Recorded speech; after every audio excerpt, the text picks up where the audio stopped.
Selamat pagi. Jadi hari ini kelompok kami akan mempresentasikan mengenai analisis fundamental serta aplikasi penerapannya.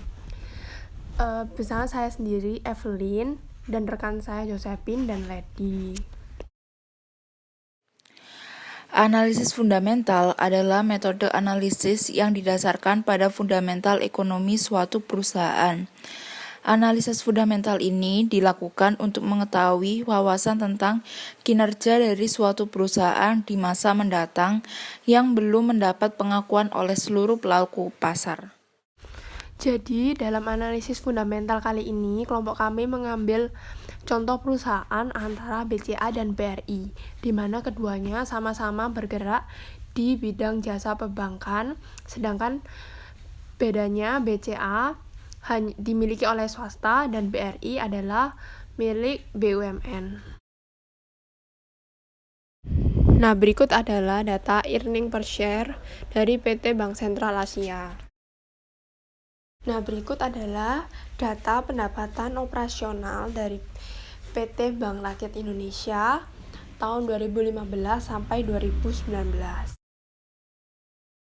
Baik, ini adalah perbandingan earning per share atau EPS dari BCA dan BRI.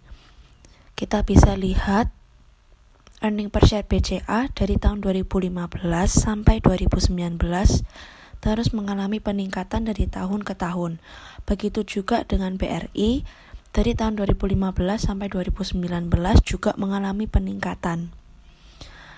Dari data earning per share di atas ini, dapat kita lihat bahwa perkembangan EPS BCA mengalahkan perkembangan EPS BRI, karena pertumbuhan EPS BCA lebih tinggi dibandingkan pertumbuhan EPS BRI.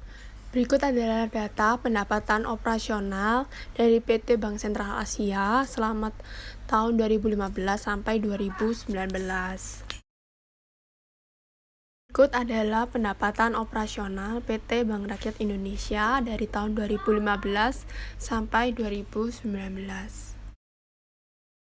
Selanjutnya adalah pendapatan operasional. Kita akan membandingkan pendapatan operasional dari BCA dan BRI. Dapat dilihat di sini, BCA maupun BRI dari tahun ke tahun itu juga mengalami peningkatan. Dari data pendapatan operasi ini, BCA unggul pada tahun 2019, 2018, dan 2016. Pada tahun 2017, pertumbuhan BRI ini lebih unggul daripada BCA, yaitu dikarenakan karena adanya penurunan biaya cadangan. Penurunan biaya cadangan ini dilakukan karena BCA ingin menaikkan kualitas kredit perseroan. Selain itu, pertumbuhan pendapatan operasional BRI setiap tahunnya semakin menurun. Jadi, dalam hal pendapatan operasional ini, BCA lebih baik daripada BRI. Berikut adalah data laba operasional PT Bank Sentral Asia dari tahun 2015 sampai 2019. Sedangkan ini adalah laba operasional dari PT Bank Rakyat Indonesia tahun 2015 sampai 2019. Selanjutnya kita akan membahas laba operasional. Kita akan membandingkan laba operasional dari BCA dan BRI. Dapat kita lihat dari tabel ini, dari segi laba operasional, pertumbuhan laba operasional BRI ini tidak stabil secara anuali, di mana pendapatannya tidak selalu signifikan naik, namun juga tidak selalu turun. Persentase pertumbuhan ini sangat mempunyai risiko yang tinggi dibandingkan dengan pertumbuhan persentase BCA yang meskipun naik dan turun tetap berada pada range persentase yang sama. Jadi, dari segi laba operasional BCA juga masih unggul dibandingkan dengan BRI. Nah, berikut kalian bisa melihat data return of equity PT Bank Sentral Asia tahun 2019 sampai 2015. Laporan ini berdasarkan laporan keuangan tahunan Bank BCA tahun 2019.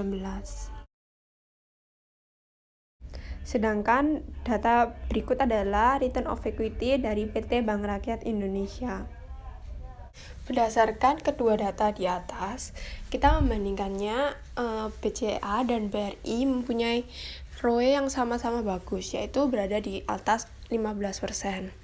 Meskipun ROE BCA setiap tahunnya mengalami kenaikan, namun Bank BRI mempunyai rank persentase yang lebih besar dibanding dengan BCA. Jadi, menurut kelompok kami, dari segi ROE, BRI jelas lebih unggul daripada BCA.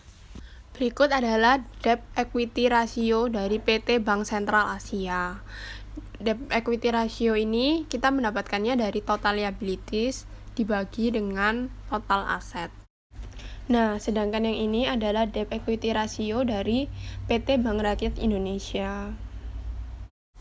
Nah, dari perbandingannya, kita akan menemukan rasio debt equity masing-masing perusahaan antara BCA dengan BRI. Setelah itu, kita dapat membandingkan bahwa dalam hal ini BCA lebih unggul banyak dibanding dengan BRI dari segi utangnya, di mana hal ini menunjukkan bahwa dana kelolaan nasabah di Bank BCA lebih banyak di BRI.